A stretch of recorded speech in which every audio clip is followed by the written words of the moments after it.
Fala galera, tudo certo? Passando aqui rapidinho, só para pedir para vocês aí o like e para se inscrever no nosso canal, que isso ajuda muito a produção do nosso conteúdo, beleza? Valeu, espero que gostem aí do vídeo. Fala galera, mais um vídeo aqui no nosso canal. E hoje eu voltei para falar sobre o nosso querido Brasileirão. Que como a gente tá em uma época de Copas, né? Copa América, a Eurocopa, né? Tô ficando doido. Acabou que a gente perdeu um pouco aí o passo do brasileiro, né, por esses grandes jogos que vem acontecendo com as seleções também. Só que eu sempre gosto de falar do Brasileirão, e ele com certeza vai ficar presente no canal durante muito tempo, inclusive com a volta da Libertadores e da Copa do Brasil a gente também gravará vídeo sobre. Então, vamos lá falar um pouquinho, né? 13ª rodada é o tópico de hoje. Primeiro vamos falar dos jogos, né, que estão lá na esquerda, e depois eu mudo a minha câmera de lugar para a gente falar sobre o estado atual da tabela, que é muito interessante. Bom, para começar, Vasco e Botafogo. Esse foi um jogo que eu vi por inteiro, né? Até por ser flamenguista, então é um clássico de rivais, eu gosto de ver, é interessante para mim, e também por causa da questão da tabela, né? O Vasco ele tá lutando atualmente contra o rebaixamento e o Botafogo pela liderança do campeonato. E foi um jogo bom, tá? Foi um jogo bom. Não exatamente de qualidade técnica, enfim, porque o Vasco não tem muito a entregar, só que no sentido de pegada, de determinação, de esforço mesmo em campo, né? Isso o Vasco está entregando, não há dúvida sobre isso. Ainda sem técnico novo, tem aí a grande possibilidade de fechar de volta com Ramon Dias nos próximos dias. Mas o jogo em si foi um jogo legal, um resultado que é ruim para os dois, pior para o Botafogo, mesmo sendo fora de casa, porque a perseguição ao Flamengo, que é o primeiro lugar, né, e ao Palmeiras, que é o segundo, vai ser ponta a ponta até o final do campeonato. E contra um adversário lá debaixo da tabela, que o Flamengo fez 6-1 e o Palmeiras fez 3 ou 4-1, esperava-se mais do Botafogo, mesmo sendo em São Januário. E pro Vasco, um resultado que é ruim, porque tá uma situação crítica, ele precisa de 3 pontos com urgência, porém, contra um time do topo da tabela, um rival, e considerando que um ponto é muito na luta pelo rebaixamento, acabou sendo um jogo importante pro Vasco para tentar dar uma sobrevida, dar um ar novo, alguma esperança pro torcedor vascaíno. O próximo jogo, Cuiabá e Red Bull Bragantino. Esse eu vou ter que falar que eu não vi, né? Assim como provavelmente uma porção enorme da população brasileira. Um jogo que não traz muita... Não traz muito, né? Eu diria. Mas, falando do resultado, né? Um resultado que não muda absolutamente nada para os dois. O Cuiabá conseguiu subir bastante no campeonato, ele que estava em último e não conseguia fazer gol depois de 6, 7, 8 rodadas, começou a somar pontos e já está mais próximo ao meio da tabela, né? Ainda no meio inferior, mas mais próximo ao meio da tabela. E o Bragantino tá ali, como já tá aparecendo aqui na tela, em nono, né?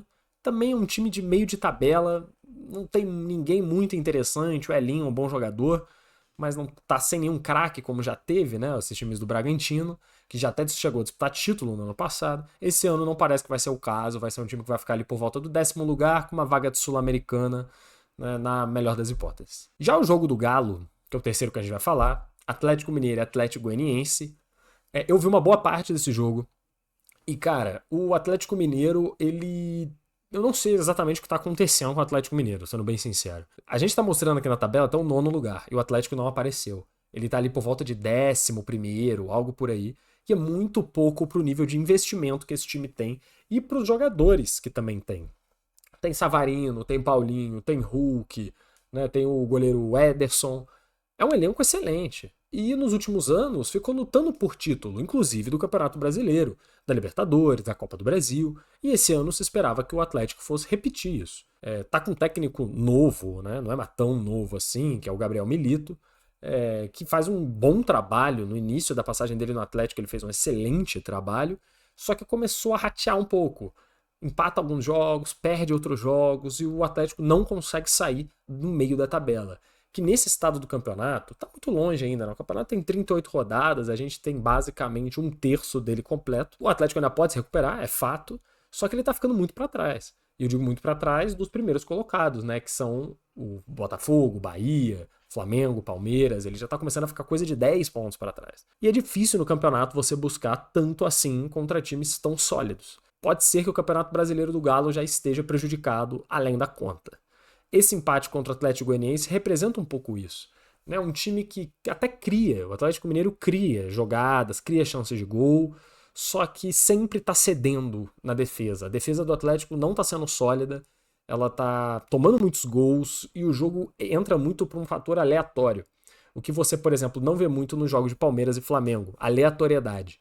Os times são muito mais bem treinados, eles têm muito mais segurança defensiva, que é o que o Atlético não tem.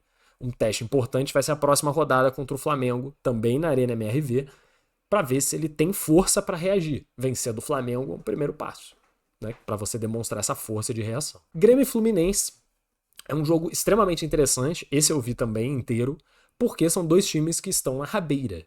No momento do jogo, se eu não me engano, o Fluminense era o lanterna, como ainda é, e o Grêmio era o vice-lanterna. Então era o jogo dos dois piores times do campeonato, na teoria, que eu não acho que é bem verdade. Principalmente pelo lado do Grêmio. Eu acho que o Grêmio não é um time tão ruim assim. É um time muito prejudicado pelas enchentes e pela quebra total da logística, é questão mental e, enfim, o CT, o estádio, o Grêmio não tá podendo jogar em casa.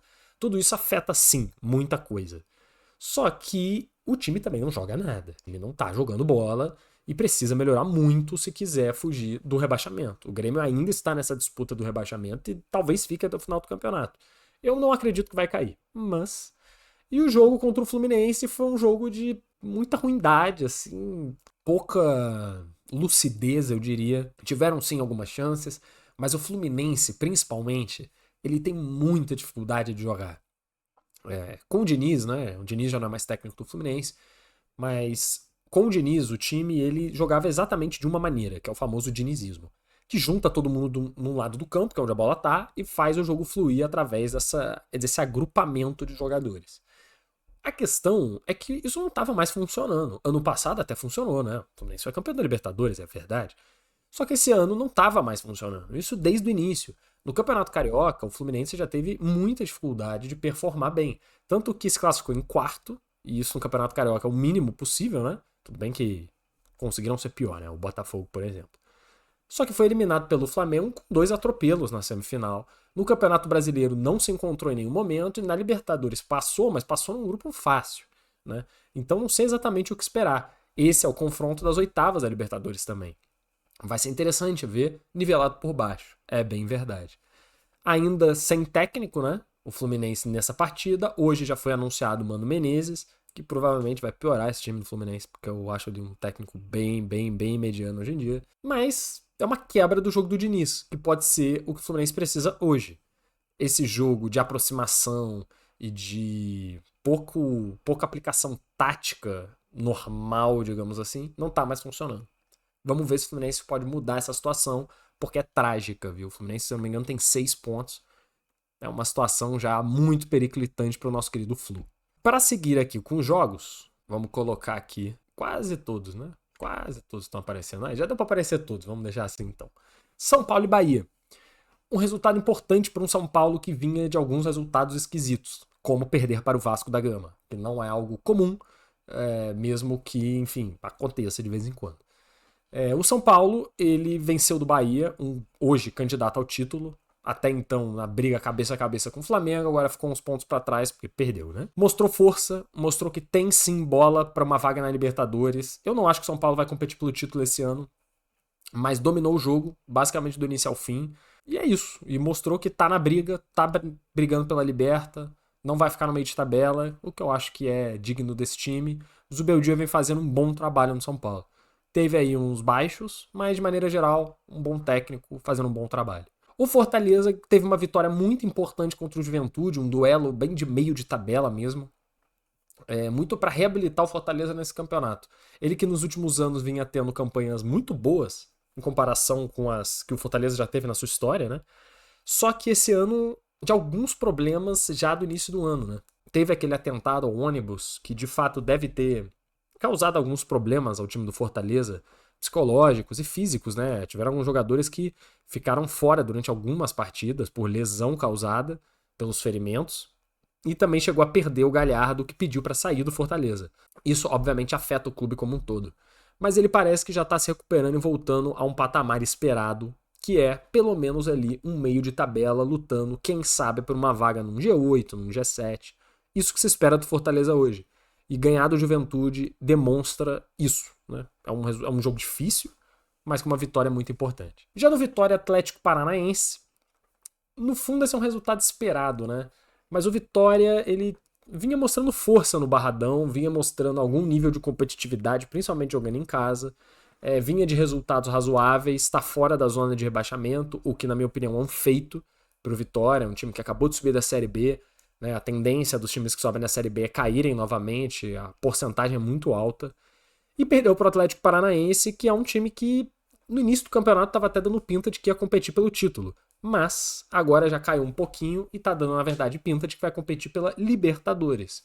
O que eu acho que de fato é um lugar mais apropriado para o Atlético Paranaense hoje. Existem times melhores do que o Atlético que devem estar na sua frente no final do campeonato. Mas futebol é futebol, né? Então, enfim, essas coisas podem mudar. Um fato interessante aqui é que o Atlético recentemente perdeu o técnico, né? O Cuca, que era o técnico do Atlético, pediu para sair, basicamente. E meio de maneira inesperada, porque ele vinha fazendo uma boa campanha, mas de alguns resultados ruins, né? Sofreu um empate no último segundo pro Flamengo, depois sofreu um empate no último segundo contra um outro time que eu não lembro qual é, e ele simplesmente pediu para sair. E agora o Atlético tá em busca de um novo técnico. Vamos ver como vai ficar o trabalho daqui para frente, para onde que esse Atlético Paranaense vai.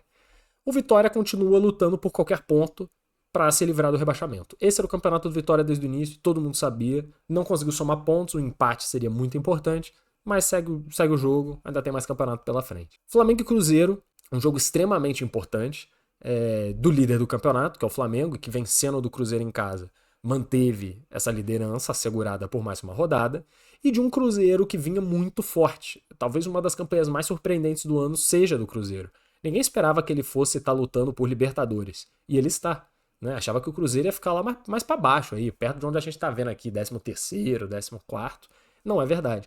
O Cruzeiro é um time que praticamente não tem nenhuma grande estrela, mas é extremamente bem treinado e fez um jogo muito duro contra o Flamengo, não no sentido físico de muita falta, mas no sentido tático mesmo. O Cruzeiro sabia explorar algumas fragilidades do time do Flamengo, ele soube atacar, sabia contra-atacar e se defender muito bem. Ele impôs dificuldades a um time que hoje é o melhor do Brasil, mesmo desfalcado. Esse Cruzeiro vai causar bastante nesse campeonato, na minha opinião. É uma grande surpresa, uma grata surpresa para o campeonato, e eu acho que vai ficar ali por volta de um G8, assim, lutando sim por uma vaga de Libertadores expandida, né, até o final do campeonato. E já o Flamengo mostrou força de novo. Ele vem muito desfalcado, né, o Flamengo perdeu 5 titulares, 5 titulares eu acho na data FIFA, um vai voltar agora, que é o Pulgar, já que o Chile foi eliminado, mas o Uruguai ainda segue. Então, um time muito desfalcado, com algumas também perdas por cansaço físico, teve lesões no meio do caminho. Vem passando praticamente incólume por essa data FIFA, né? Data FIFA, que é a Copa América. Ele só empatou com o Atlético Paranaense e perdeu para o Juventude rodada passada. Por isso também essa vitória era muito importante. Teve uma derrota, é verdade, num lugar que o Flamengo não ganhava há mais de 20, 25 anos e continua sem ganhar, mas mostrou força em casa, saiu ganhando, tomou um empate, fez o segundo gol, manteve o resultado e agora vai para um jogo duríssimo contra o outro adversário mineiro, o Atlético, no meio de semana lá em Minas. Manteve a liderança, vamos ver até quando o Flamengo vai ter força, mesmo sem seus titulares, para não deixar o Palmeiras roubar essa vaga, né? Já o próximo jogo, entre Criciúma e Internacional, no fundo um ponto excelente para o Criciúma. Eu vi um pouco só desse jogo, mas é um resultado claramente excelente para o Criciúma. O Inter que está devendo jogos, é sempre bom lembrar. O Inter, assim como o Grêmio, está devendo 2 jogos no campeonato, e o Criciúma também está, acho que, devendo 2 jogos, por outros motivos. E poderia colar na liderança. Se o Inter continua ganhando e ganha os jogos que está devendo, ele está lá em terceiro, segundo, quarto, ele está no G4. É um time que no início a gente achava que ia competir pelo título. Devido a tudo que aconteceu, pode ser que o Inter não tenha força mais para disputar o título do Campeonato Brasileiro, mas com certeza disputará essa vaga na Libertadores, essa vaga no G4. Mesmo estando bastante para trás, lembrando que ele está 2 jogos, né, também atrás dos outros times. Mas perdeu ponto aqui. Contra o Criciúma, mesmo jogando no Sul, é esperado que você vença. E o Inter sim deixou 2 pontos pelo caminho. E pro Criciúma é o contrário. Eu já vejo um jogo desse como um grande resultado. Criciúma que com certeza vai lutar contra o rebaixamento, um dos times que subiu da Série B. E um pontinho faz toda a diferença nessa discussão toda, né? Para fechar, o jogo que eu tava esperando acontecer para gravar esse vídeo, Palmeiras e Corinthians, acabou agora há pouco. O Corinthians não teve chance, cara. O Palmeiras não fez um jogo espetacular. Foi um jogo bem médio, na minha opinião. Beleza, teve suas chances, conseguiu seus gols, é verdade. Mas o Corinthians é muito frágil. Não por acaso é hoje o vice-lanterna do Campeonato Brasileiro. É um time fraco e é estranho até, porque tem bons jogadores no papel. Mas não sei o que está acontecendo. Eu acho que tem muitos problemas psicológicos nesse elenco, muito influenciados pelos bastidores, pelos escândalos de diretoria. Tem um técnico que é bom, na minha opinião, o Antônio Oliveira, só que ele está claramente pressionado e ele já sabe que não vai ficar no cargo. Isso é uma situação chata para todos os envolvidos, isso com certeza mexe no trabalho do dia a dia. Então é questão de tempo até o Antônio Oliveira ser demitido. Pode ser que já tenha sido demitido enquanto eu tô gravando esse vídeo. Eu não sei o futuro do Corinthians, cara. É uma situação um pouco similar ao do Fluminense. Vai ficar sem técnico, atolado na zona de rebaixamento, com um elenco no papel bom e que não funciona. Pode ser que tanto Corinthians quanto Fluminense fujam da zona e não caiam. Eu acho isso super possível. Só que é um roteiro de time em queda. Né? O time meio tá confuso, o técnico tá confuso, aí vai trocar por outro que vai ser bem duvidoso, o elenco não funciona, pressão imensa do lado da torcida. Vamos ver no que vai dar. E o Palmeiras segue a sua campanha aí de caça ao líder, um time que perde muito pouco, empata muito pouco, é difícil você tirar ponto do Palmeiras, e por isso que ele, mesmo aos trancos e barrancos, que não é nem de perto um dos melhores anos do Palmeiras, está em segundo lugar a um ponto do líder. Dito isso, vamos analisar a tabela rapidinho agora. Vamos falar um pouquinho aqui da tabela bem rápido. Flamengo está em primeiro com 27 pontos, manteve a liderança, seguido de Palmeiras com 26, perseguindo de pertinho no retrovisor. O Botafogo e o Bahia com 24, fechando o G4. Já percebe aí que já criou-se uma gordurinha de 3 pontos do primeiro para o terceiro. Vamos ver se vai se manter ou se vai se ampliar. Na sequência, fechando a Libertadores hoje, quinto e sexto lugar, Atlético Paranaense com 22 pontos e o São Paulo com 21 pontos. Eu vejo esse G6 como um G6 possível no final do campeonato. Talvez com o Internacional roubando espaço de alguém aí e talvez um Cruzeiro também se engraçando. Cruzeiro vem em sétimo lugar com 20 pontos e o Fortaleza com os mesmos 20 pontos em oitavo. Bragantino com 19 pontos em nono e o Inter fechando a primeira parte da tabela com 18 pontos em décimo. Lembrando sempre que o Cruzeiro e o Fortaleza estão devendo um jogo e o Inter está devendo 2 jogos. Então, todo mundo com 13 jogos podem ter, assim, algumas diferenças nessa tabela. A parte de baixo, em 11º lugar, vem o Atlético Mineiro com 18 pontos, uma campanha bem abaixo e um jogo a menos. Juventude também com um jogo a menos, com 16 pontos em 12º. 13º e 14º é Criciúma e Cuiabá, respectivamente, com 13 pontos. O Cuiabá com todos os jogos feitos e o Criciúma devendo 2 jogos. Então ele tem um potencial de subida interessante aqui. Na sequência, em 15º e 16º, as vagas antes do rebaixamento, a gente tem o Vitória e o Vasco com 12 e 11 pontos, respectivamente. Atlético Goianiense é quem abre a zona em 17º com 11 pontos. O Grêmio com 10 em 18º. O Corinthians e o Fluminense em vice-lanterna e lanterna com 9 e o Fluminense com 6 pontos. Eu acho que o que se tirar dessa tabela, né? Pontos de atenção. Disputa pelo título, de novo, provavelmente fica entre Flamengo e Palmeiras. Já está se desenhando, novamente isso acontecendo. Perseguidores em potencial, Botafogo e Bahia, SAFs extremamente eficientes, perseguindo os papões, né, dos últimos campeonatos aqui pelo Brasil. Atlético Paranaense e São Paulo eu vejo como candidatos realmente possíveis e uma possível subida do Inter quando ele fizer os jogos que tá devendo, né?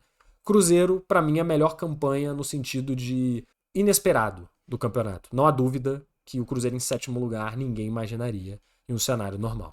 Já na parte de baixo da tabela, eu acho que alguns pontos de atenção são a campanha ruim do Atlético Mineiro, que está em 11º, e não sei se vai engrenar. E o fato de que a gente tem 3 times gigantes na zona de rebaixamento e muito provavelmente o Vasco entrando em um futuro próximo. Dos 5 últimos times do Campeonato Brasileiro, só um subiu da Série B. Os outros 4 são times de massa, times de grande torcida e que não deveriam estar aí. A verdade é essa. Mas estão por diferentes motivos. Ponto importante aqui, o Grêmio devendo 2 jogos, deve somar 1 ponto nesses jogos. E vai acabar saindo dessa zona e empurrar o Vasco para dentro. É assim que a tabela está. E o Fluminense já está a 5 pontos para sair da zona. É uma situação difícil, tá? Um time que fez 6 precisa fazer praticamente dobrar o número de pontos só para sair da zona de rebaixamento. Não é tão simples quanto parece. Mesmo, ganha 2 jogos, está resolvido. Não é bem assim. Vai ser difícil pro Fluminense sair dessa situação. Vamos ver no que vai dar. É isso então.